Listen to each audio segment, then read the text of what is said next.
Listen, I prefer wearing shorts and sandals, right? If I go to Goldman Sachs as an analyst, and I can't say, well, listen, Goldman, I prefer wearing shorts and sandals to work. They're like, this is a bank. You're wearing a suit.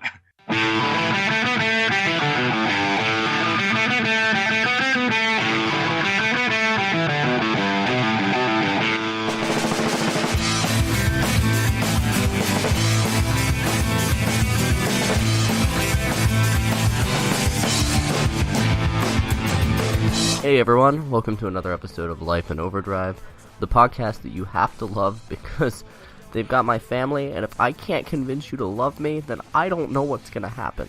I got a severed finger in the mail, and I don't know what's going on. But in all seriousness, today's interview is pretty interesting. It's with a guy by the name of Dave Pounder.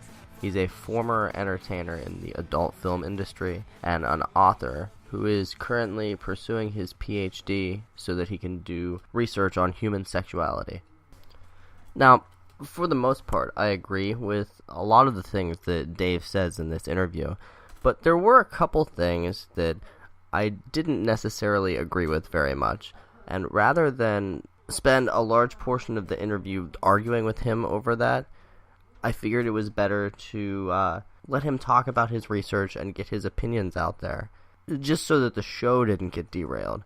But some of the larger grievances I will address in the conclusion, so you might want to stick around for that. This episode's a bit longer than the average episode, so I don't want this intro to drag on any longer than it needs to. So with that, I'm just going to jump straight into the interview. Here's Dave Pounder, you guys. 20 bucks and a couple ideas. Listen close and I'll play them again. Can I live in this world of sin with the Holy Ghost being my kin? No, no.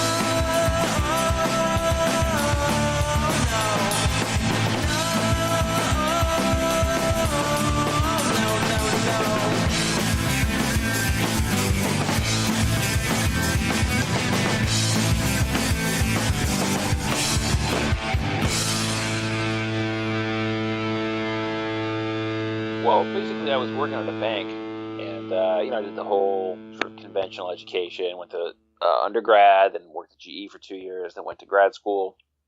And I was like 24, I think, 23, 24 years old, and I was going to my little cube, building financial models and risk default models for the bank as a risk analyst.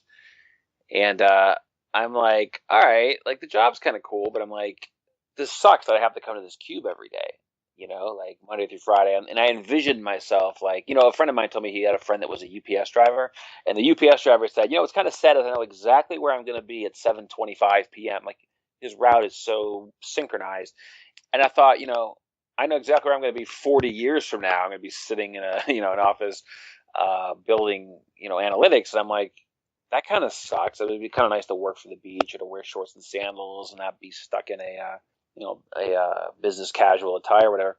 So I knew that I wanted to start my own business. I looked into the mainstream film industry, but that was like millions of dollars to make a movie. It wasn't really doable. And I also thought it'd be kind of cool to break social taboos or help break social taboos by getting involved with the porn business, because I didn't realize how cheap it was to make a movie. And it was always something I wanted to align myself with. I think a lot of people in society our social norms regarding sexuality are kind of outdated and based more like in a biblical morality than any kind of scientific research. So I figured if I could actually help contribute to making sex more positive, and I could do that by aligning myself with the business and then going eventually on shows like these and talking about why I got in and what I thought about it and sexuality more generally. So it was really a combination of freedom to wear shorts and sandals and just run my own business more generally. There's not a lot of businesses where you can wear shorts and sandals every day and wake up at 11, And part of it was aligning myself with sexuality because I have I have no bad background. I've never been arrested. I've never done drugs. I didn't even drink alcohol until I was like 24, 25. I'm well educated. I'm like your model citizen. A lot of times if you're in anything controversial, they can go, oh yeah, but that's the guy that does cocaine, or, that's the guy that went to jail for grand theft. they try to point to something, but it's like, I'm here to say, listen, I've done everything correctly in terms of what society would say you're supposed to do. Yet I still proactively went into the adult film business, and I thought it was a great experience. I have no regrets whatsoever. The only reason I got out was because the money's not there anymore because of the free and pirated content. It was strictly a business decision. Otherwise, I'd still be there.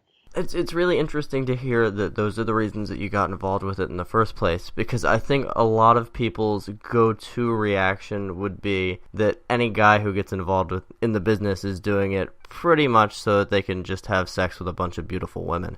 Well, I was doing that before I got into the business. I mean, so, you know what I mean? So it's like, it was never, listen, I'm a tall guy, I'm outgoing, I'm decent shape, like I'm educated, like it's not difficult for me to go out and have sex. And not only that, but when I was in grad school, I discovered the swinger community where I would meet couples and like hook up with the wife while the husband watches. And so I never cared. I've always been very sexually open. I'm like, hey, listen, I'm happy. I'm hooking up. The husband's happy. He's watching his wife. That's his thing. The wife's happy. She's making the husband happy by hooking up with me. Everybody's happy. Like nobody loses, So I didn't need porn to get access to sexual variety, but I can see why maybe if you're like what I would call a low status male, if you're somebody who's short and you don't have any confidence and you're meek and you don't make a lot of money and you're like a mechanic down the road, I can understand why getting in the porn would appeal to that person, because scientifically speaking, they're less likely to attract the higher value women. Which, again, by social standard science are, youth, attractiveness, things along those lines that men typically value in females. And even that person, wouldn't they sort of run into the problem of the adult entertainment industry, from my perspective, seems to look for a certain level of attractiveness in the men that they hire anyways, right? Actually, no, not really. What happens is, like, when I was at Bang Bros, I was directing for them, and it's really hard to find guys. It's harder to find guys than it is to find girls. And the reason for it is any girl can be a performer. All she needs is a bottle of lube if she's not aroused, and she can just go, make noises. The guy can't fake an erection, and it's really, really difficult to find guys, one, that have the size necessary that they can open up for a camera angle without falling out. They don't have to be huge, just big enough where, they can open up for a camera angle. And two, that can actually, one is reliable enough to show up on time, that they'll be there on time and not have an excuse that would hold up the entire production. Three, the hardest one is the ability to perform. I mean, most guys are not going to be able to get an erection on demand, be able to delay orgasm for the amount of time needed to shoot all the content. And then when they have shot all the content that they need, to be able to turn around and deliver a climax shot, if you will, at the end. I mean, there's a lot for most guys, they couldn't do it. Everybody says, oh, I could do it, because they think about themselves in their private room with the girl. But they don't picture themselves with one foot in a cold pool, the other foot on holding on to something, and it's, not the most comfortable position, and there's 5 people looking at you, and now they have to break because there's a lighting issue, and they're like, all right, hold on for 30 seconds while they fix something, and you have to sit there in your head and start thinking about all these fantasies that keep you aroused. It really is a performance. I mean, it's no different from any other, if you're a martial artist, or if you're basketball, whatever it is, like, you really have to hone your game. And I remember when I first got into the business, like, I was like, oh crap, like I can't do this. Like, I mean, I failed the first 2 times until I finally got, I figured out what worked well for me in terms of what I had to eat, how much sleep to get, what to eat, how long before the shoot, like certain positions that work to start off in where I know that I would do better, and then I just figured it out, and it's like anything else. But no, I mean, I'm not going to lie. I mean, obviously having sex with the attractive women is a huge benefit. It's less work. No, I mean, but it's less work. I mean, I never had problems, meeting attractive women, but it is work. You have to go out there, you have to charm and be funny, and Right, when it's part of your job description, then there's only a certain amount of work that you have to do in order to make that meeting happen in the first place, right? Right. In other words, if I'm not in the porn business, I have to make an investment, either in money or time or something, to get access, sexual access. Where in porn, it's the opposite. Like, I get paid, right? So it's like, I don't have to do any work. I don't have to like go out to charming or any conversation. Like, you just get right to it, which is cool from sort of a male evolved sexual psychology perspective. But yeah, I mean, it was good times. I'm a 24-year-old male, and I've had performance issues, not often, but in the past in a private setting, and I think everybody does from time to time. I think you're probably lying if you're saying it's never happened to you. So, I mean, I can imagine under those Under that set of circumstances that you have to perform under, it being way more of an issue than it would be in your normal sexual life. Well, it is. I've never had a performance problem in my private life, which is probably what allowed me to do porn. But I have absolutely had performance issues, especially in the beginning. I would show up to set once, and then I'm like, why can't I get hard? What the hell? This girl's totally my type. And then other times I would show up to set and be like, oh my God, I'm not into this girl at all. And I remember one time specifically, I was actually texting other performers I knew because I was so not attracted to the girl. I was like, do you want to do a scene for me? I'm here right now. And they're like, well, why don't you want to do it? And I'm just like, I'm not into the girl. Like, she wasn't like, most guys would have sex with her. It just wasn't really my type. And I couldn't find anybody. I didn't want to let the director down because he wouldn't hire me again. And I did it, and I was solid. And I was like, how the hell did that happen? I can't even imagine that. Like, I don't know if I would be able to follow through with having sex with someone that I'm not attracted to at all. Well, what happened was I got there, and she's in makeup, and I'm just like, I'm not attracted to her. I'm going to try to get out of this. And then once she started going, like her energy, there was so many other components. I mean, you got to remember, this is unattractive by porn standards, not by general society standards. I would have, like, when I say I would have picked somebody else, it's because she was a 7 and not a 10. You know what I mean? Like, the girl who's a 1 or 2 by, when you talk about the 1 to 10 scale, nobody's hiring her. She's not even in the business to begin with. So it's a sub-selection of the population. Now, granted, there are fetish sites. There's a site called Feed Me, F Me, basically. And the guy is a really ginormous girl. The guy's feeding her cheeseburgers while he has sex with her. I'm not going to do that. Like, I'm not going to even agree to do it. I'm not, the agent would call and say, well, I'm not interested in that shoot. Thanks, but no thanks. Or they know that I don't work with what they call BBW girls, which stands for Big Beautiful Women. So this girl wasn't like that, but for whatever reason, I just wasn't feeling it. And, but I came through solidly. So you never know, but it's, I think only one time in my private life, I had a performance issue, and that was actually with a girl who I was hooking up with, and she said her boyfriend was going to be home any minute, and he didn't know. And I was more concerned about some guy walking through and kicking my ass than I was. So the performance had nothing to do with the sex. It was more like, maybe I shouldn't be here. So, that was the only time in my private life. And that's one of the markers of someone who's able to do porn, is somebody that can, always perform. And even those guys that can always perform at home, once you put them in the environment, they can't do it. I mean, even at Bang Bros, when we'd have, put an ad like on Craigslist, guys to do porn, you get hundreds of guys that show up, and we'd be like, okay, here's a porn magazine. Like, we'd be in the room, and the guy just can't get hard because we're there looking at him. And it's like, dude, if you're in a room and there's one guy looking at you, imagine a room with 20 people looking at you in a much bigger room, I imagine it also has to do with, like, the length of the shoots, too, because you probably have to go for quite some time, right? Yeah, but there's a lot of breaks. I mean, like, you start going, and the camera guy goes, oh, I have no light. Break, we need a light here. In the end, the final product you see edited. But it's stop and go the whole time. It's actually kind of annoying. It's almost like someone, you watch some video of a guy like driving a Ferrari or Lamborghini, and that's his job to get paid to drive these exotic cars. Like, wow, what a great job. Because you see the final product. You see him flying down the road in the Ferrari, driving down the coast. And then you watch the production. And it's like, all right, get in the car. All right, get out. Get in again. Okay, now can you get in from the other side? And I put this shirt on and go in. And then in the end, they take, like, all the best parts of everything they shot, and they put it together in one, like, seamless video clip that looks awesome in that 30 seconds you saw. But it's also nothing like what actually happened. Yeah. Right, it's like 10 hours to shoot that. I used to do some mainstream work, and I'm like, this sucks. It was terrible. Even the feature porn stuff, like for like Vivid and companies like that, like that would shoot these storyline plots, like, they'd pay you more money, they give you a couple extra $100, but it wasn't worth it because you have to get up way early, get to the shoot, do dialogue, memorize lines, wear these wardrobes, or you just do a gonzo shoot where you just show up, there's the girl, have sex, and leave, and make 80% of the rate. And that works for me. I'd rather make 80% of what I could have made in a feature company and be in and out of there in 2-3 hours, as opposed to being there for 12 hours, just to be in a movie that has more distribution because it was, shot hardcore, softcore, all the different things that they do for cable and stuff. What about that particular job do you think the average person doesn't know? Like, what sort of misconceptions do you think people have about what you used to do? Well, what I just said, I mean, that you just get to have sex with all these beautiful girls. I mean, it's not like that. It's the car thing. You get in, you get out, you get in. It's like, okay, you start off doing stills. First of all, you get there, you're doing like a half an hour of paperwork, and then you fill everything out for the government, take pictures with IDs, test results, all that. And then you got to do what's called, then you got to wait around while the girl does her solo stills. That's like another hour of sitting around doing nothing. And then you do hardcore stills. So the girls like, blow, okay, pull it out, take it in, put it in, do the, oh, okay, hold on, I need to get this other card. Oh, I need to download this. Oh, the light broke. And you're like, all right, so you're waiting, and then you come back and they got to get hard again. Then, it's just this long process that most people don't really understand. So that's a misconception. So in a lot of ways, it's like a real movie set. Yeah, but I've been on real movie sets, and those really suck.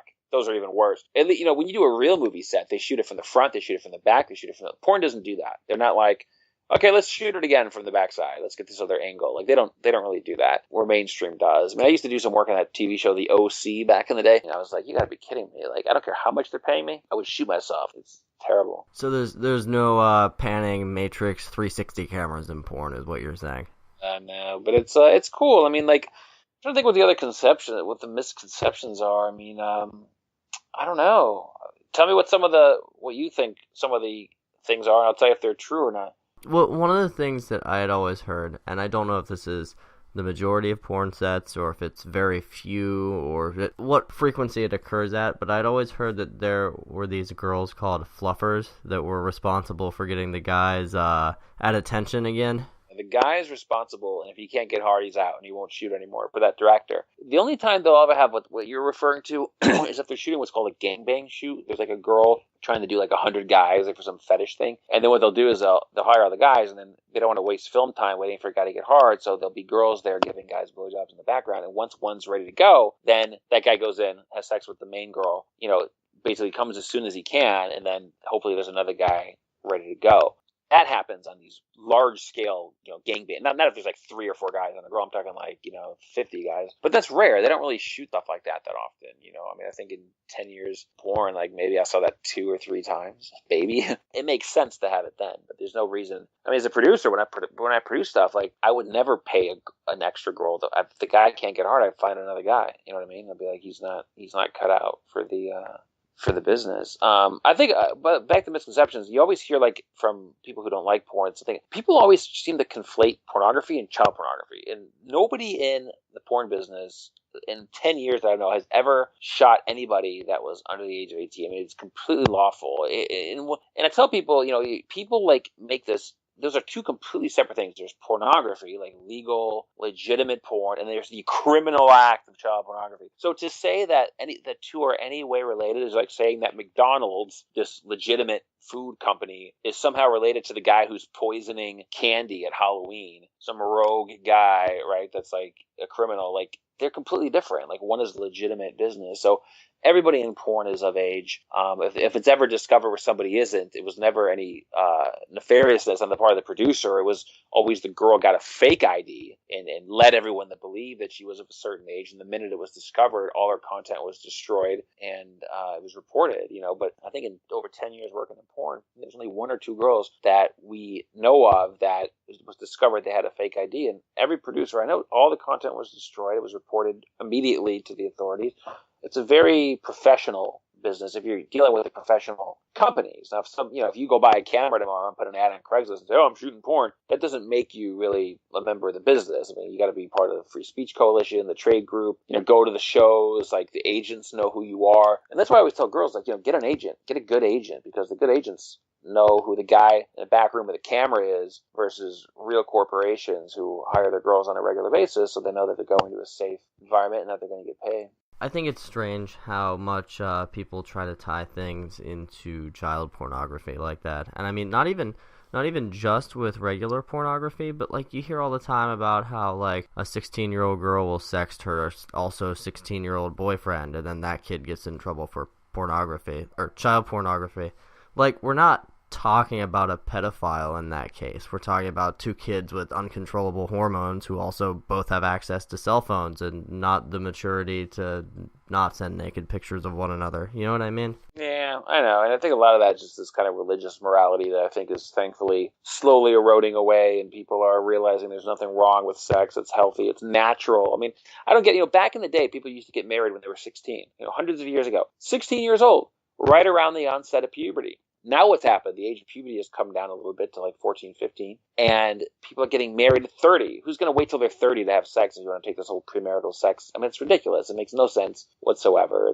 It needs to, all this religious morality needs to go away with the everything revolving around the earth mentality, when we know it revolves around the sun, and start taking more of a scientific approach to morality and looking at really judging acts as moral or immoral based upon the impact of what I would say is called conscious creatures, as Sam Harris says. Like, in other words, if I take out a gun and I kill a deer because I'm a legal hunter and I've just taken another life, that is immoral by scientific standards, compared to Janet Jackson's boob coming out on the Super Bowl, or Eminem cursing in a song where nobody gets hurt and people are opting in to hearing this language.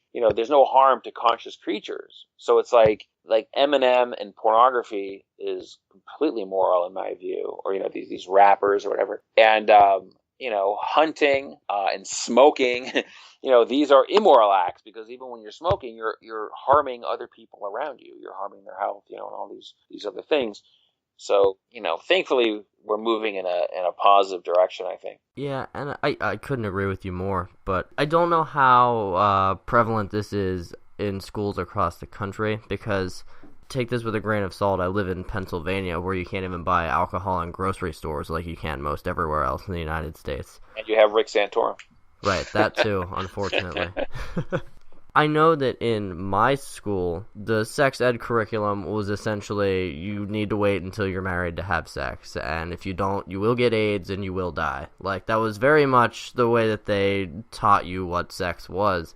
And it's just not realistic to assume that a group of teenage kids is going to all wait until they get married to have sex. It seems kind of counterproductive to me, because then you get kids in situations that they're not prepared for because they were never taught how to do it safely in the first place. Right, absolutely. Well, what you're describing is called abstinence-only education, which has been proven over and over again not to work. And the joke is, they say, virginity pledges break more than condoms. And, the Center for Disease Control has advocates for what they call comprehensive sex education. It's basically abstinence-only sex ed, which is what you have. Then there's abstinence plus, which is they'll talk about condoms and stuff, but they don't talk about LGBT issues and all these types of things. And then there's what they call comprehensive sex ed, where they talk about condom use, and they talk about effectiveness rates, and they talk about LGBT issues and all this other stuff.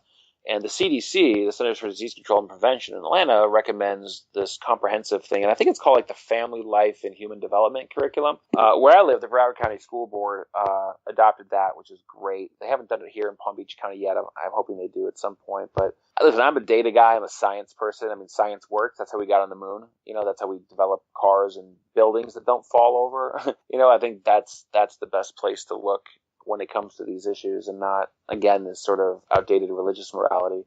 I mean, that's my problem with religion is, who cares what gay people, if gay people want to get married, let them get married, right? All the opposition to gay marriage comes from religious people, nobody else. And it's silly. I'm just hoping, I always try to, when I meet people, it's kind of like, how you have your evangelical Christians? I'm like the evangelical atheist. And I go around and I try to like, you believe that, really? Why? And it's funny, because most people who are religious, they don't even understand their own religion. They'll be like, oh, I'm Christian. I'm like, all right, do you know what, name me the books of the gospel. They don't even know. Right, yeah, you're so right. Most Christians know, like, the story of Jesus, obviously, and then, like, a few things like Adam and Eve and Noah's Ark, and that's about the extent that they get involved with it. But they believe so strongly things that religion puts at the forefront, and it doesn't make a lot of sense. Exactly, I know. But on a positive note, the non-religious category, if you will, is growing in numbers. Every time you see the latest data, it's beneficial. So I'm optimistic. So do you think then that people still clinging to religion so much is the reason that a lot of people tend to cling to these archaic beliefs about sexuality? Well, yeah, but it also kind of has a, what do they call it, secondary effect, right? Like, if you're a religious nut and you have a kid, he's still in your religious nut environment. You know how they say, like, you are, like, the combination of, like, your 10 closest friends or whatever they say? It's one of those types of things. So if you live in a society where everybody around you is acting or saying a certain thing, you might come to believe that, But, yeah, I think the nice thing is with the internet, I mean, I think the internet's one of the greatest things ever because people who are otherwise marginalized by society, like people who are gay, for example, can find, or transgender, whatever, they can find peer groups where they can then realize that they're normal. I mean, they may be outliers in the general population sense from a pure statistical standpoint, but when you're talking about 300 million people in the United States, you can find acceptance and you can find a group. I mean, it's, to me, again, dude, I'm a libertarian, so it's like, let people do whatever they want as long as it doesn't harm other people directly. So if someone wants to go change their gender, if somebody wants to have sex with a guy and they're both guys or girls or whatever, like, who cares? Like, as long as it isn't coercive and everybody's participating, then, knock yourself out. These people that try to control other people, it's kind of like saying, listen, I like spaghetti, okay? And if your religion is you believe in the flying spaghetti monster and you think spaghetti's sacred, so now you start lobbying your governor and your legislators to ban spaghetti at all the grocery stores. Now I'm pissed because I'm like, look, dude, you can believe in your flying spaghetti monster, but like, don't mess with my spaghetti.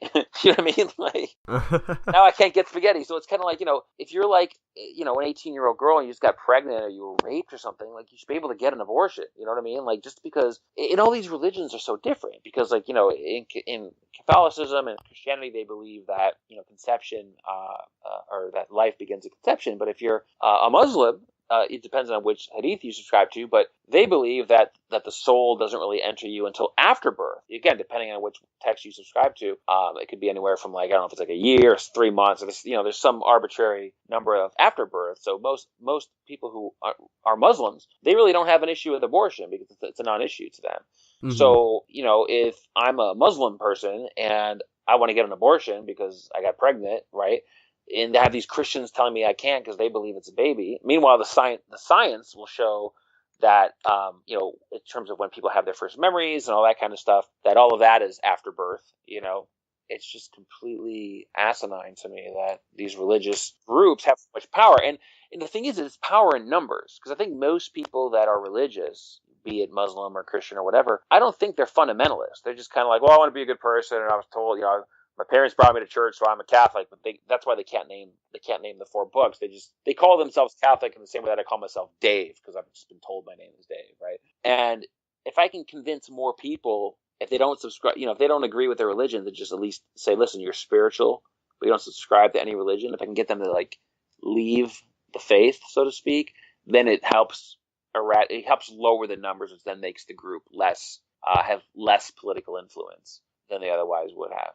I'm very pro-choice. I mean, maybe not so far as to say that, like, women should be able to get abortions, like, as a catch-all sort of form of contraception. But I mean, even then, who am I to tell another person what they can and can't do with their own body?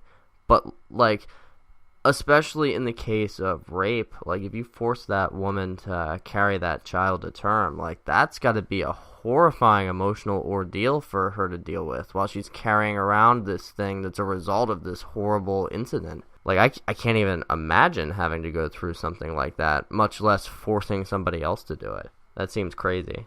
Yeah, no, absolutely. And it's like anything else. I mean, there are people who are suffering from, say, Parkinson's disease, and there's promising cures in embryonic stem cell research. And you have these groups that believe that an embryo is a person, and then these people are now needlessly suffering when there's so many, prospective cures that could come from this embryonic stem cell research. So there's so much pain. And so, I mean, even people that are old, the sort of right to die movement, like, in Oregon, you can end your life with physician-assisted suicide. Why on earth should you not be able to do that anywhere else? You're in traumatic pain. It's your own life. You can jump off a mountain if you want. So why can't you, have a lethal injection?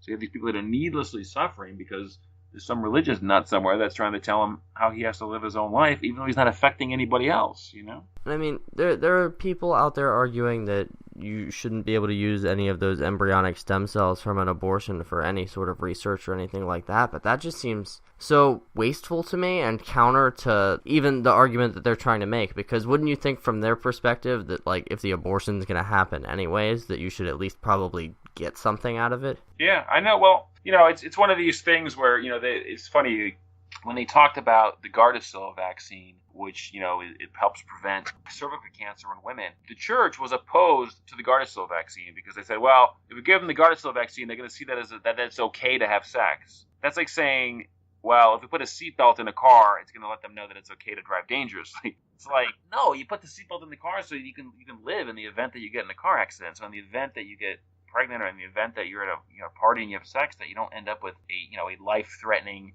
cervical cancer down the road. It's completely silly. From reading up on you a little bit, I've seen that you've been a bit of an activist with certain forms of regulation in the adult entertainment industry. Can you tell me a little bit about that? Yeah, I mean, I think that like in the other industry, if most of your employees, if you work at Ford Motor Company and everybody starts coming home with a cold, you know what I mean? I think there's going to be a problem. If you tell me you've been in porn for more than 6 months or a year, working consistently, and you've never got chlamydia or gonorrhea, I'd say something's wrong. That just doesn't sound right. Like, you're basically guaranteed to get gonorrhea, chlamydia, herpes, if you're working in porn, because they don't use condoms. So I think it's people don't want to use condoms in their personal life. That's their choice. But if you're going to work, I think that in the same way that a construction person is obligated or legally required to wear a hard hat, they should do the same thing for adult performers. I mean, picture yourself as a young girl that's very health conscious, and you always, use condoms at home and,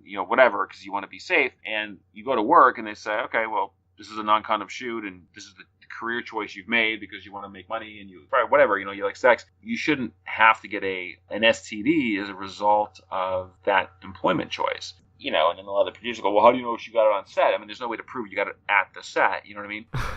So, I mean, that's like saying, how do you know you got your concussion at the work site?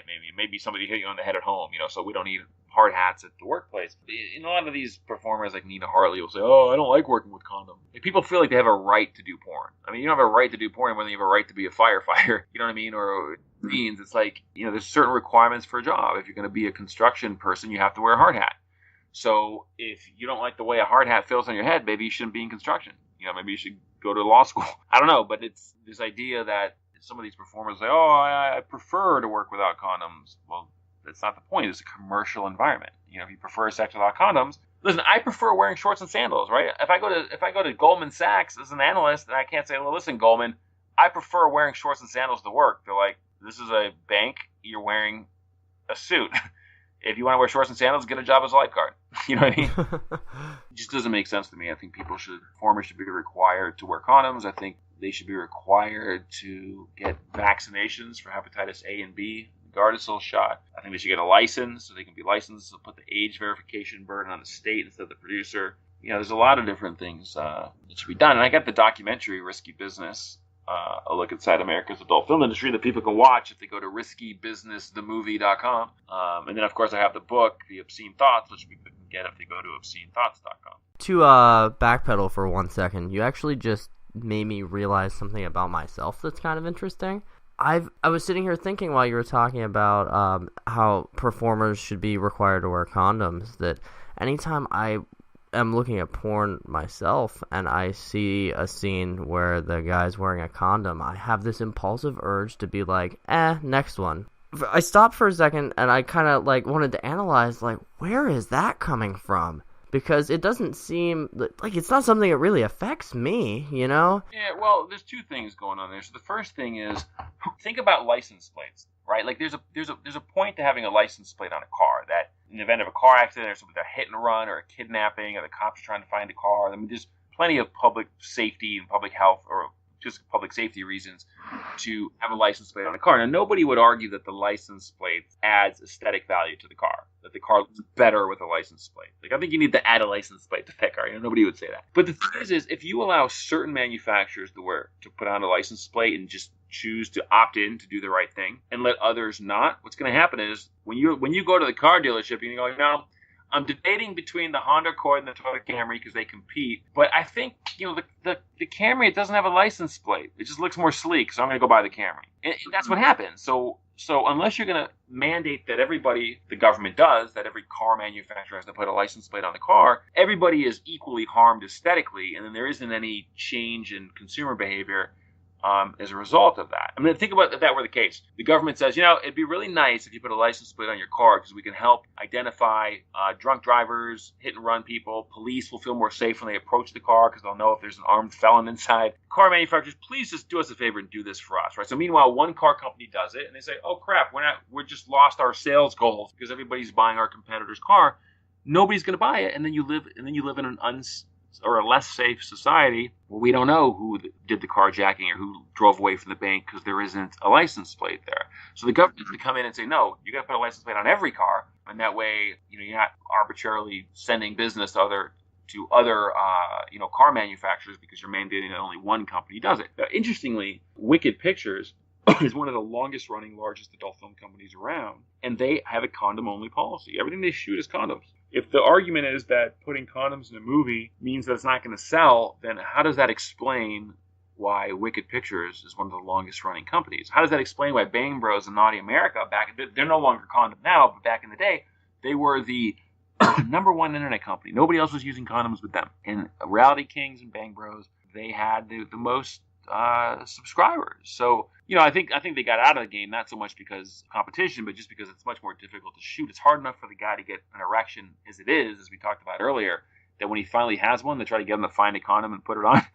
That only adds to the complications of shooting. I mean, I can tell you as a producer that shooting non-condom scenes is much easier than shooting condoms. Even as a performer, it's just so much easier. But the thing is, if you can't do the job, then find another job. If you're a guy and you can't perform with a condom, then find another line of work. Just like the Navy officer that complains that he can't do 100 push-ups to qualify, well, then maybe you shouldn't be a Navy officer, even though you have all the other qualifications. I think it comes down to that. The government has to mandate it for everyone, otherwise people like you are going to go to somebody else. Or maybe these companies like Wicked Pictures and stuff just have better marketing and better distribution because they have better relationships with the other players in the business. But yeah, and it's normal for you to say, given that you have all the options to choose from, But again, I think if I said to you, would you rather watch a non-condom movie with these actors that have like a foreign accent from Germany? I'm sure you've seen that content.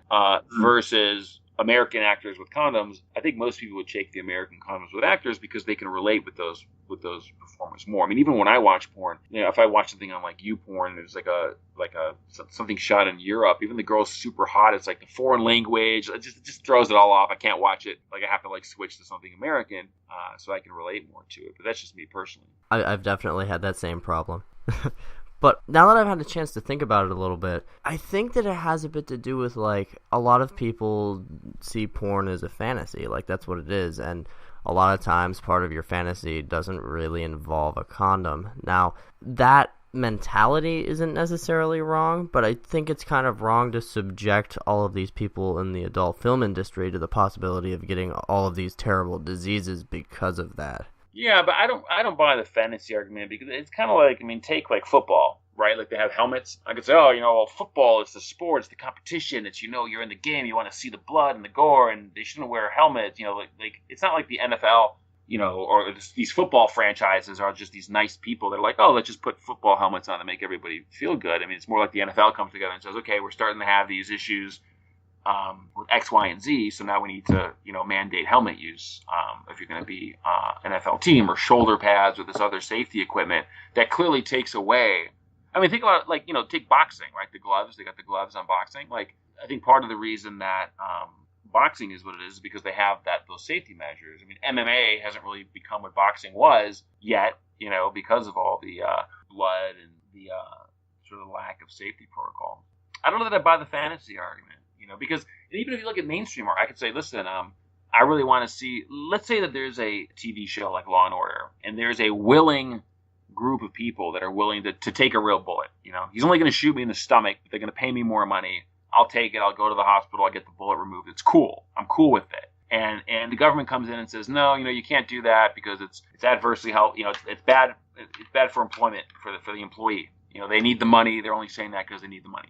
So you have both arguments. You could say, well, the viewer, the producer shouldn't be obligated to stage the gunshot, because it's the fantasy of the viewer that he's actually shooting the person himself to get aggression out, and he's fantasizing through Law and Order, and he wants to see the bullet enter and the blood splat out.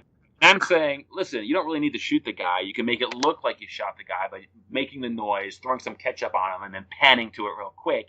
and it'll give you the same effect, and then you're like, I watched the real guy getting shot, and then I watched the staged version, and I can't help it. It must be the fantasy. I'm going back to the real guy getting shot. But you're assuming that you're living in a place where you have TV shows where real people are getting shot and real people aren't getting shot. But you don't have that. In all of the entertainment world, everybody who's getting shot is staged. It's like the license plate analogy. Every car that's designed has to have a license plate. So all the producers and the manufacturers are similarly situated. With the condom and porn dilemma, you don't have similarly situated producers. You have some that do and some that don't. And just like most people are going to go to the real gunshot wound, or most people are going to buy the car that doesn't have the license plate because it has a more sleek design, more people are going to watch non-condom porn. But they'll still watch porn if it has condoms, because that's evident by Wicked, Bang Bros, and Reality Kings, because they were selling plenty at the time. Well, I mean, and if it was the only type that was out there, I don't think people would just stop watching porn altogether. That doesn't seem realistic. Well, the analogy I use is let's say Starbucks, you go to Starbucks, people like Starbucks, and let's just say that their cups are harmful for the environment. So the government comes in and says, we're going to mandate styrofoam cups. Let's just say people don't like styrofoam cups, but whatever. So people start getting their Starbucks. Starbucks, people aren't going to stop going to Starbucks. They're going to just drink out of the styrofoam cup and bitch about the styrofoam cup for the first couple months, and then eventually it'll go away. You know what I mean? Now, if you put poison in the Starbucks, right, or you put dog crap around the cup, that would actually make people stop going to Starbucks. So I think if you made people have to stay clothed, it's porn, but they have to stay clothed. There's no, you don't see them naked. There's some weird regulation for that. Then I think that would adversely really affect the business. But I mean, the condom, you barely see it. And if you watch the documentary, if you go to riskybusinessmovie.com and watch it, it's $5, right? You'll see all the arguments for or against. You'll see the public health people talking about it. And I'm a libertarian. I'm listen, let people do whatever they want. If you want to have sex without a condom, have sex without a condom. What I'm talking about is a commercial application. In other words, if you want to drive your car without a seatbelt, I think you should absolutely be able to. Okay, but if I'm a cab company and I'm going to hire you to drive my cab, there better damn be a seatbelt in there, because you shouldn't have to die because you have to come to me to work for money. And I decided not to put a seatbelt in the car and some drunk driver hit you. And now you're dying because of in other words, I shouldn't be able to make health decisions for you. I shouldn't be able to say, you know what? I don't care about seatbelts, therefore you shouldn't drive my car. Otherwise, find another line of work. I don't think these porn producers should be able to say, listen, I don't have a problem with STDs, and neither should you. And if you want to work here, then you're not wearing a condom. I think there's a certain minimal public health mandate that should occur, which it does in every other industry. Oil and gas has regulation, building code has violation or has regulations. And they have bloodborne pathogen standards in hospitals. So I don't know why. Well, I know why, because people don't want to. Most politicians don't want to touch the porn angle because there's a strong conservative religious influence in politics. But I think as people become more and more acceptable of sex and tolerant of alternative lifestyles, you're going to see that go away. I mean, gay marriage. Look at the gay marriage. You couldn't get it done in legislatures. You have to go through the courts to get this stuff done. You know what I mean? Unfortunately, Larry Flint had to go through the courts. Gay marriage had to go through the courts. Abortion had to go through the courts. Nothing's going to get done legislatively at all if it has to do with sex, which is unfortunate. But I think, as the courts rightfully make the correct decisions, people will become more and more comfortable with sexuality and alternative lifestyles, and eventually nobody's going to care. They're going to say, look, as long as nobody's being hurt, nobody's being coerced, there's really no reason to care. Well, I don't have enough of an understanding of the psychology to say one way or another on this, but do you think that it's possible, or at least conceivable, that if porn did switch to all condoms in every scene, that was mandatory, do you think that would have an effect on the viewers and maybe convince them to practice safer sex? Well, so, there's the thing that says, you talk to people, why did you start smoking? Older people, I remember Jimmy Dean or whoever, some guy, or, they saw smoking on TV, and they did it. I don't know. I mean, maybe. I have no idea. I mean, I know, I can tell you what I thought you were going to ask. Do you think there's going to be an underground market where people will start bootlegging it? You know what I mean? And I don't think so. In the same way that they did a study once that said, what was the, they didn't tell guys, they just showed guys pictures of girls. They didn't say their age or anything. They just said rate, their level of attractiveness and your interest in having sex with them. And the highest rated people were 15 or 16-year-old girls. So these guys didn't know that. They were just purely looking at the physical characteristics of the girl and what they found sexually appealing based on how developed she was and stuff.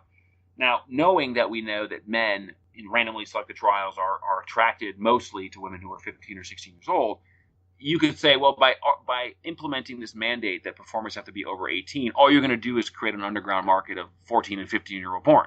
Now, granted, there is a market of illegal child porn, but it pales in comparison to the real porn industry. I mean, no legitimate business person is going to start an illegal operation and try to profit from child porn. I mean, they can just start today you wouldn't make any money in real porn, but like back in the day before the free and pirated content, you could make more money doing it legitimately. So I think if everybody were using condoms because it was mandated, all the performers and the big companies that paid the most were using condoms, it would be, a girl would get called by the non-condom underground company and they'd be like, I don't want to shoot for you. Screw that. I'm not going to work. It'd be like if I told a girl today, do an unprotected scene with this guy. He has no test. Every girl would be like, I'm not doing that. Are you fucking nuts? Where's this have him get a test? Like, because the standard operating procedure is that there's a test every 2 weeks. You know what I mean? So if there was never a test to begin with, like porn in the early 90s, then people would do it because that's what the social norm is. Let's call it the industrial norm of porn. So if the industrial norm of porn is testing, 99% of girls are not going to do a shoot without a test. And if everybody's using porns, using condoms, 99% of girls are not going to do a scene without a condom. And they're not going to sit there and fly to Germany, just to do the extra scene. It wouldn't make sense to them. Much in the same way they wouldn't fly to Germany to do tests with unprotected performers all day long either, because that's not what they're used to. Mm-hmm. So I don't really buy the underground argument that they throw out there. Now, in terms of this idea of, people will see the performers and make them more likely to use it. I mean, sure. I mean, if they're in a comprehensive sex ed program and they're talking about condom use and they turn on their porn and most of the porn they see they're using condoms, I don't think it could be negative. I don't know. Yeah, I only see a possibility for some sort of positive influence there. It's only positive, but the question is the positive enough of a lift to warrant that we can actually make the claim that it's better? Because I could say, the probability of having a girl versus a boy is 50%, right? Or let's say a coin toss. I could say a coin toss, 50% heads, 50% tails. But you could flip a coin 10 times and get like 7 heads and 3 tails. And you wouldn't go, oh, well, that's biased. Like, it worked. If you drink Gatorade, you're gonna get more tails. Now, if you get all tails, that would be significant. You see, there's a certain number of tails depending on your level of confidence you're looking for. But to make the claim using only condoms in porn has an impact on real behavior, you'd have to see some sort of significant increase. Do some academic studies and poll people who watch porn, the type of porn that they watch, and what their personal sex practices are, and control for the other variables. And it can be done. It can definitely be done. But it's to your point. I mean, theoretically, it's not going to have an opposite effect. It's not like people are going to see porn without condoms or with condoms and then say, I'm going to stop using condoms because that's all I see in porn. So I think it's valid. I just don't know. It just hasn't been tested, basically. So. Yeah, and I mean, I feel like the opposite is also true, whereas, like, it's conceivable that someone could see porn without a condom and be convinced that sex without a condom is better and to do it that way. But, I mean, there's no data that I'm aware of that makes that connection. Right, no, there isn't. But again, empirically, and this is how these statistical studies get done. You have a hypothesis and you test it, right? And then you publish it and people try to replicate your findings, and then you get peer consensus, and then it becomes science, basically. So yeah, I mean, it's like anything else. A lot of people will say, a lot of girls will complain to me. They'll say, my boyfriend, all he wants to do is, come on my face. And I'm like, he got that from porn. You know what I mean? Like, these old women, like 50, I got all these 18-year-olds hitting on me. It's because they're watching MILF porn. They think all these 50-year-olds are interested in these 18-year-old guys. In reality, they're not, because 18-year-old, women typically want resources and social status and confidence. And when you're 18, you have no resources, low confidence, no social status. It's almost like, romance novel industry came out and said that these tall, successful, confident men love fat, old women. And then, the fat old women who are reading the romance novels go, oh, wow, this is awesome. It's just not going to happen. Like older women as an aggregate, I'm not talking about outliers. If you take 100 random older women for the population that are in their 50s, if you find maybe 1 or 2 that would be interested in having sex with the 18-year-old guy. I think 98% would be interested in having sex with the accomplished 45-year-old guy. But you flip it around, you take 100 50-year-old guys and say, who wants to have sex with the 18-year-old girl? Then there's only 1 or 2 that won't, where the other 98 would, because men value youth, attractiveness, and these other cues of fertility from an evolutionary perspective. And all that stuff is in the Obscene Thoughts book. And that's starting to get into like evolutionary psychology and that sort of thing, which is what your doctorate you're pursuing is in, right? Yeah, well, sort of. I mean, I started off doing what's called media economics at Indiana University, which was I was trying to study the effects of watching pornography. Does it make you more or less likely to be unfaithful in a relationship? So in other words, men who watch porn and men who don't watch porn, how much does actually watching porn contribute to the desire for partner variety or cheating on your spouse, etc.? I didn't stay there long enough because it was too cold, so I left. And then I got into a PhD program in computer science, only because it was, my master's was in business information systems. I did well in that, but then I'm just not motivated by computer science. I don't care how efficient the algorithm is. I don't want to go write a paper about more efficient ways to run a query.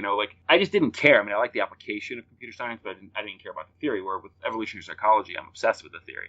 So I'm probably gonna finish it in evolutionary psychology. I mean, I'll apply to an evolutionary psychology program. Hopefully some credits will transfer. But even if I have to start from the beginning, I don't really care. I have such a strong foundation on evolutionary psychology. And I've done so much work with it in terms of the book that I read and the relationship that I wrote and the relationships I have with many top evolutionary psychologists today that I communicate with and correspond with. It's unlikely that I wouldn't get into one of the better programs. So I'll probably apply. I got some other things I'm finishing up, and I'll probably in about 2 years I'll apply and I'll just to finish off the formal training and research and read up on the rest of the literature that I haven't yet read that's critical for evolutionary psychology. But I wouldn't want to really be a professor. I don't see myself coming out. I could see myself more being like a data analyst or like a research scientist for a company like OkCupid, where you're taking big volumes of data and saying who's hooking up with who's matching with who's getting emailed, who's not getting emailed. What are the data characteristics about the profile? I'm more into the statistics and the data, but I definitely want the sound evolutionary formal training to help inform those predictive models.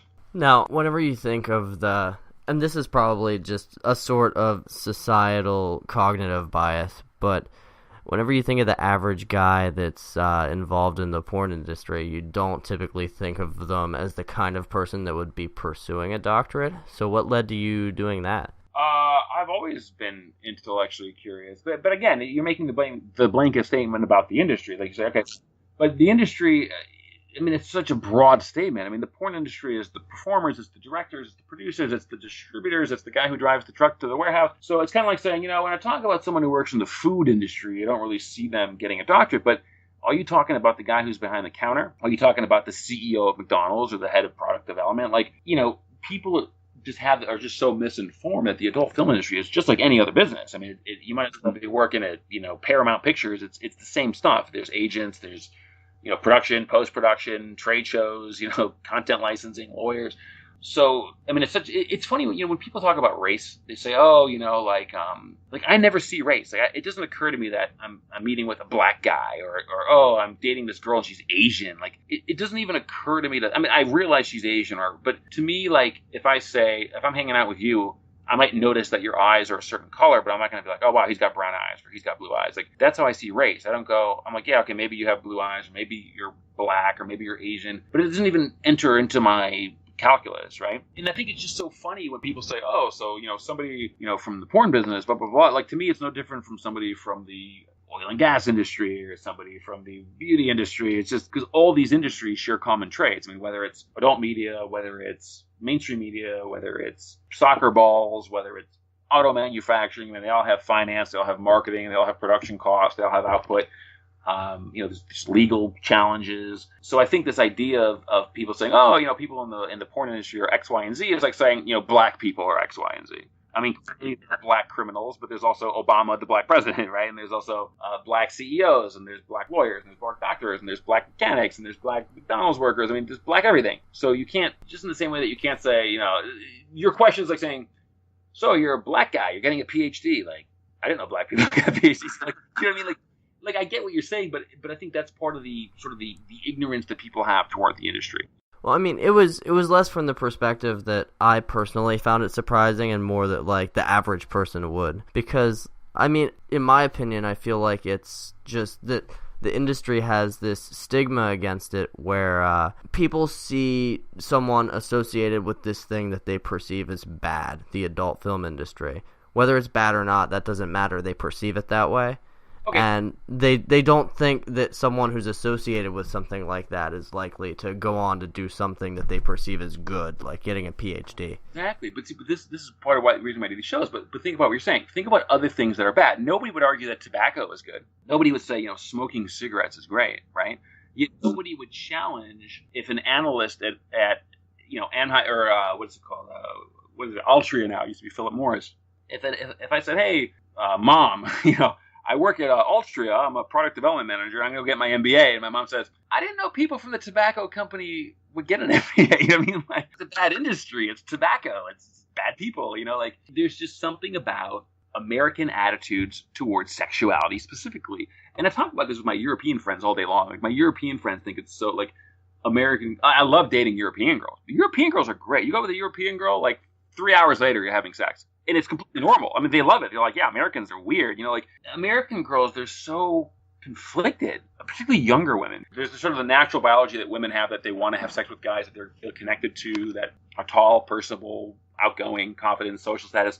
So they're thinking, wow, here's a guy that has these characteristics. I'm attracted to him. Oh, but I'm not supposed to have sex with him. But she wants to biologically, so she does. And then she feels like shit because society tells her she wasn't supposed to do it. And then she's conflicted, and then that's bad. Where in Europe, they encourage sexuality. It's part of life. Like, if I had a kid, I would completely, like, be sex positive. I'd be like, listen, I know you have a boyfriend or girlfriend. It's normal to have sex. Just, know what the consequences are. Use a condom.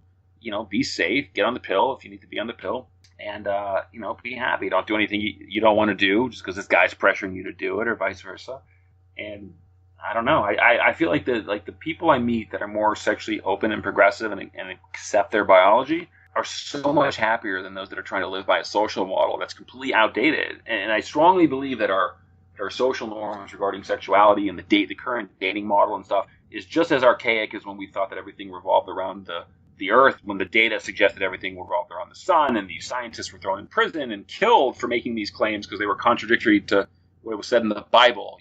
So when you start making claims like there's nothing wrong with casual sex as long as it isn't coerced and people are proactively opting into it, it goes against a lot of these religious texts. If somebody's gay and they're just naturally attracted to men, it goes against the religious text, but it doesn't change the fact that the guy's naturally attracted to men. That's what he likes. And you see homosexuality in many different species. There's nothing wrong with it. So again, part of my mission is to make people start questioning at least these religious beliefs. And at least if we can point out enough inconsistencies, then maybe they'll join the group of atheists or at least agnostics, and then we can get some progress on the moral front, on more of a scientific standard as opposed to some pulled out of a vacuum. I think that the internet is going to be a great tool for that sort of societal change because, I mean, when I was growing up and I was a little kid, like, I really believed the whole Christianity thing, and that only sort of abated once I was exposed to the internet, once I was around 10 or 11 years old and started to get exposed to all of this vast wealth of information that's out there. So, I mean, I feel like the more the internet becomes pervasive in everyone's lives and the more information we're exposed to, the more that stuff is going to kind of fall by the wayside. Yeah, absolutely. It's happening right now. I mean, this isn't the future. This is happening now. We're kind of into the curve. I mean, like, open relationships and swinging is much more popular now because, you don't have to mail a letter anymore or subscribe to a magazine. There are websites for that. Whatever it is, I mean, it's kind of normal to be gay now. It's normal to be transgender. Like all these things that people were marginalized before, they can find a community through the internet. So I absolutely believe that. And I mean, I remember, I was raised Catholic and I'd go to church and I would analyze the words of what people were singing. And I'm like, do people realize what they're saying? Like you're saying, you're eating like this dead guy, basically. Like we're resurrecting him. We're going to eat his, his flesh, and you're literally turning this bread into the body and blood of Jesus Christ. I'm like, and you believe this is happening right now, right? It was just so weird. And they had this little cup that everybody was drinking out of. I'm like, all right, there's a public health issue. Like everybody drinking from the same glass, that has grape juice in it or whatever. And then I remember when I went to an all guys Catholic school. Great education, by the way. But I remember they said, our motto was, teach me goodness, discipline, and knowledge was the school's motto.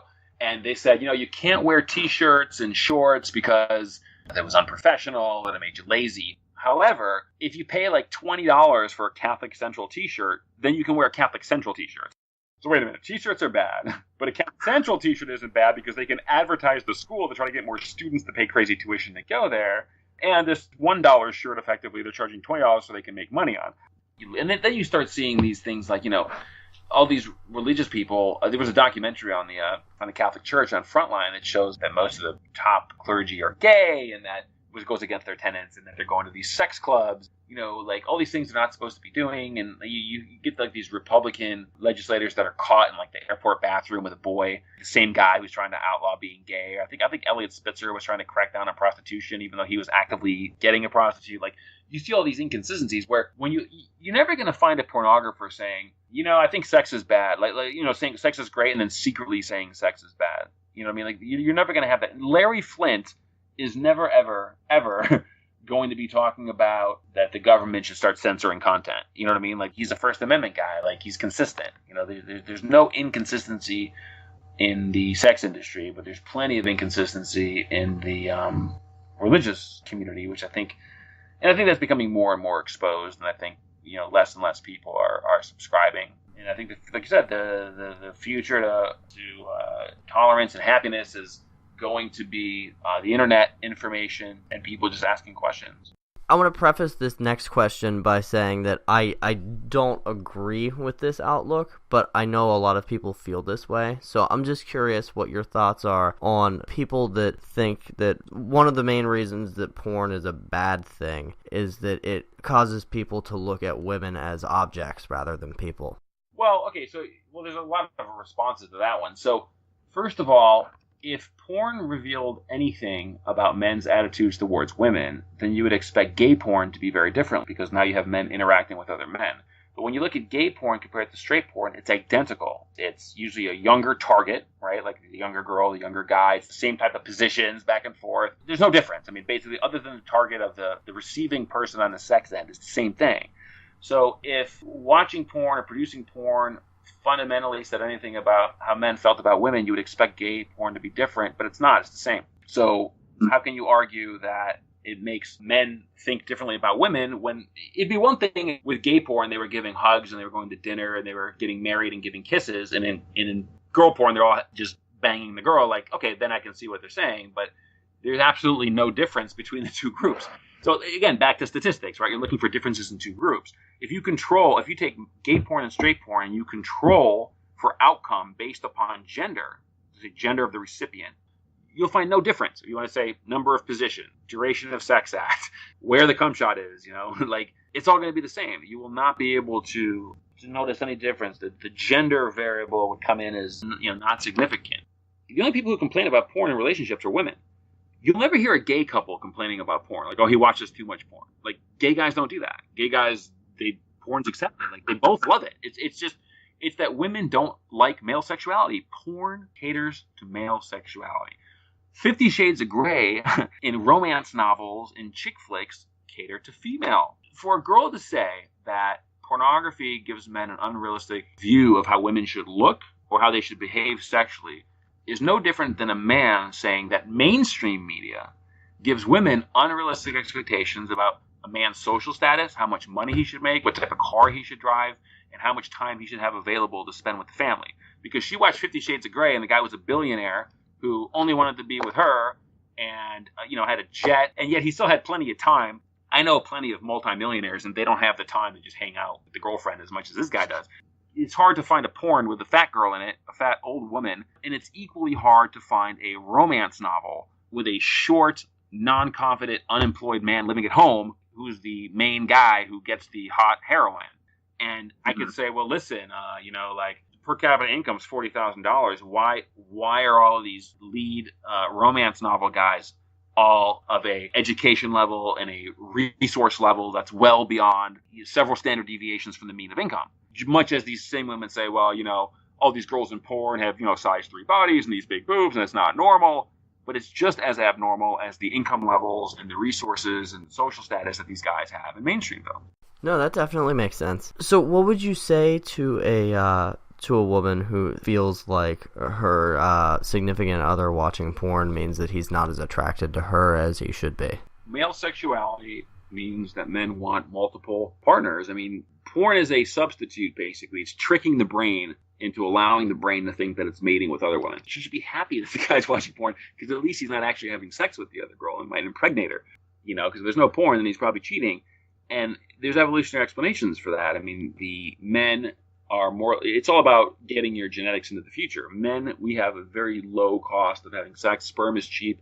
I could go out and have sex with 5 different girls a day for the next 50 years and have 1,000 kids. And the more kids I have, the more likely they are to survive.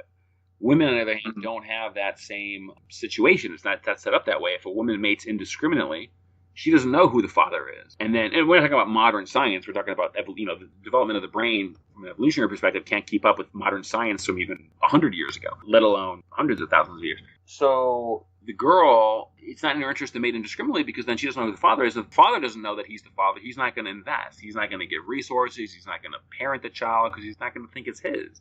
So you have that going on. Not only that, but women typically want to get to know the guy because they can only have a fixed number of children in a lifetime. They have so many eggs, and once they hit menopause, they're no longer able to reproduce. So they want to get to know the guy. Does he have mental problems? Is he successful? Can he communicate? Does he have health issues? What does he look like? Will my baby be attractive? And if I have a male, will he be attractive so that he can, women love when their sons are able to appeal to many women. Women love that.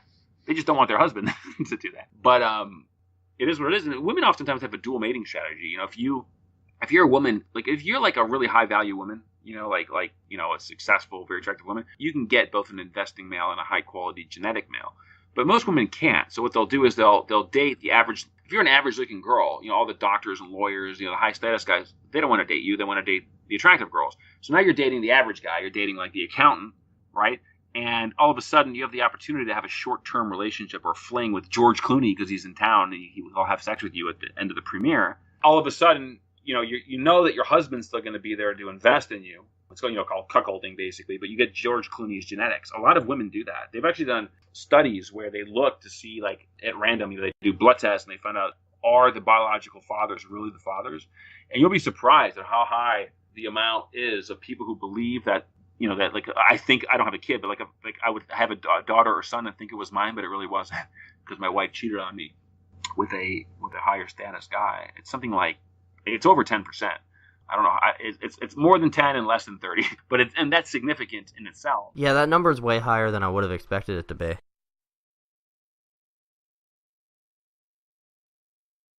Somewhere between 10 and 30. I think it's closer to 10 though. It's probably like 15. I mean, you could Google it. I think David Magnus at Stanford is the guy that has that research. But it's normal. It's expected. I would, it's like I tell. I'm a data guy, so I'm like, listen, if you're a woman and you're dating a tall, personable, confident, successful man of social status, you're not the only person he's having sex with. You're probably the only person he's going on vacation with. You're probably the only person he loves, but he's having sex with other girls. And if your wife is, if you're an average earning guy, if you're just in the regular mean distributor, first standard deviation of income and education, then your wife is more than likely, you're the one that has to be more concerned whether your kid is your own. I mean, if you're Lloyd Blankfein of Goldman Sachs, your kid's probably yours. You know what I mean? Because his wife probably wanted to have his kid. But if you're, the manager at McDonald's, it doesn't matter that your wife's average. If she can have sex with the doctor, she will. And she'll let you think it's your kid because then she's going to get your resources to help support that because, again, she wants to maximize her genetics getting into the future. And this isn't conscious. This is all subconscious. It's not like the girl's thinking, oh, well, his genetic quality isn't as good as the doctor's, so it's not this rational choice, but it's what happens subconsciously. And you can just observe it in your own behavior. I mean, think about in Harrisburg, Pennsylvania, that's where you are, right? Think about the hottest girl you know. It doesn't matter if she's married or not. Just married, single, who is the most hottest, attractive girl you know. And chances are the guy that she's dating is tall, probably has a good job. I would guess that he probably makes more than $100,000 a year, even though the per capita income is around 38 or 40. And I would guess that his education level is postgraduate, even though most people don't go to college. You know what I mean? And then if I say, tell me the least attractive woman you know, chances are she's either not married at all, or if she is, that the guy that she's dating makes within the first standard deviation of income, and probably same thing with the education. And then for guys, I say, listen, show me, if I say to a girl, tell me which guy is the hottest in your group. Even if they were single, if you could date them, who would they be? That guy most likely is tall, he's kind, he has resources, social status, a good job, drives a nice car. And if I said, who would you never date? The guy who's the last guy you date on the planet, then it's usually somebody who's unemployed, stays at home with his mom, and plays video games. You know what I mean? So, and these are fairly predictable. Remember, we're talking about population level data. So there's probably someone that might be listening to the show going, well, that's not true because my friend Jody dated this loser Joe. I mean, we know statistically we can say men are taller than women, right? That's a scientific claim. If you take 100-minute women, 100-minute random, 100 women at random, you measure their means, run a difference in means test, it will be significant that men are taller than women. And you can go, well, my friend Jennifer is 6'1" on the basketball team at Penn State, and her boyfriend's only 5'4". That's anecdotal individual data. That's an outlier. That's not consistent. So a lot of people that don't understand data, they don't understand the difference between population level data, sort of anecdotal data. But it's just silly. I mean, clearly the number one predictor of infidelity in a happy relationship is gender, meaning male. Because men cheat based on opportunity. Women cheat only if there's something missing. So if they're in a happy relationship, the woman's not going to cheat. But the whole book gets into that because there's also exceptions for sexual abuse, your prior history of sexual emotional abuse, and all this other stuff. So we're talking at a very basic level here, but the model has held up pretty well. I personally, and again, this is anecdotal evidence, so it can't really be considered in the overarching scheme of things, but personally, I don't cheat on women that I'm in a relationship with. However, I have never been in a relationship where I did not simultaneously use pornography. And if I was in a relationship where I was not permitted to do that, and I was approached by another woman who was offering sex, I kind of want to say that I would at least end that relationship, because I don't think that that's healthy in the first place, to not let your significant other look at pornography if they want to. But I like to think that I would at least end the relationship before I did something with anyone else. I got to roll pretty soon, but I would argue that even if you were watching porn with your girlfriend, if you were at work somewhere and some hot 20-year-old said, wow, you're really attractive, can I please give you a blowjob? Please? That you say, okay. All of a sudden you would. It's opportunity. It's easy for you to say that you wouldn't do it when you don't have all this opportunity. I mean, you might. Maybe, I don't know. But the guys I know that have opportunity, it's a whole different thing when you have opportunity. It's one thing to rationalize and say, oh, I'm not going to do it, or I wouldn't do it, until you're in the situation. It's like those people, if I was on that plane with the hijackers that went down, I wouldn't have let that happen. But they weren't on the plane. You know what I mean? It's a whole different scenario when you're actually on the plane, right? So it's one thing for me to go, it's called hot state, cold state. Dan Ariely and George Lowenstein did a study at Berkeley where they asked people in the cold state, would you cheat on your girlfriend? Would you have sex with this older woman? Would you have sex with this overweight woman? Would you do this? Would you do that? Do you think it's wrong to cheat on your spouse? And they answer all these questions. And then they had the subjects watch pornography, okay, with I guess a wrapped computer or something. And they'd take it home, and then they were instructed to watch porn. And once they were aroused, they could start the survey. They were instructed to masturbate to arousal where they're about to ejaculate but don't ejaculate, then answer the questions. Would you cheat on your spouse? Yes. Would you have sex with this girl right now? Yes. Would you have sex with an older woman? Yes. And all of a sudden, it all changed. They were, it's one thing for me. You ever eat like a big meal and you feel full and stuffed? You're like, all right, like this, I'm on a diet. Starting now, I'm on a diet. I'm going to start eating healthy. And the next day, once you've slept and you're hungry again, you're like, forget the diet. Because now that hunger drive is back. When you've eaten a whole meal, you're satiated. You don't want anything. It's easy for you to commit to a diet until you get hungry again. So it's easy for a guy to say, I wouldn't cheat on my girlfriend. Of course not. But you're not in a position where you're surrounded. I mean, as a writer, you're not in a position where you're surrounded by women to give that opportunity, compared to if you were a talent scout for a bikini company. Where these girls are, how about now? How about this? Am I good for your company? And then they want the job, so maybe they're willing to do other things to get the job, and now you're in a completely different scenario. It's harder to make that claim, I got to roll though, but yeah. Why don't real quick? Why don't you tell people where they can find your book and your documentary and stuff? Sure. The book is called Obscene Thoughts: A Pornographer's Perspective on Sex, Love, and Dating. It's an Amazon bestseller, and it's also an award-winning book. Won the Bronze Award in the Psychology Division for the Book of the Year for Forward Clarion last year at the American Library Association Conference. You can get that at www.obscenethoughts.com. And there's an audiobook, a Kindle version, and a hardcover or a paperback. And the documentary is called Risky Business: A Look Inside America's Adult Film Industry. And you can get that at riskybusinessthemovie.com. And that won a bunch of awards on the film festival circuit in 2013. And it's basically a political and public health documentary about the adult film business, how performers come in, what happens after they leave, and all the politics and public health that surrounds that industry. More sympathetic, I tend to get lost in my mind.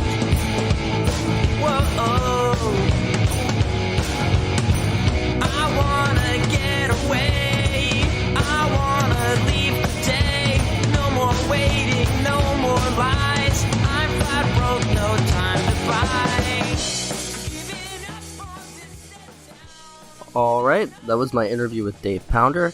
And before I dive into any criticisms, I just want to thank him for coming on the show.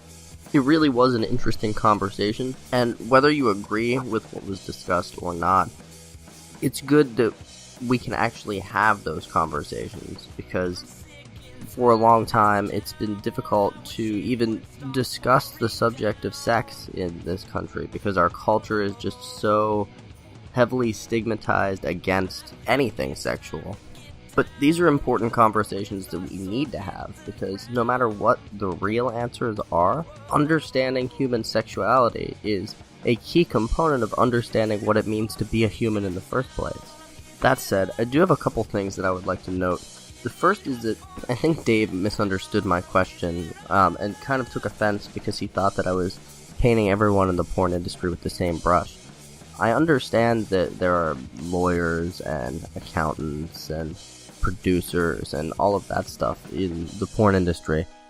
What I meant with my question was the majority of people, whether justly or unjustly, tend to not associate the pursuit of academics with people who allow themselves to be filmed having sex.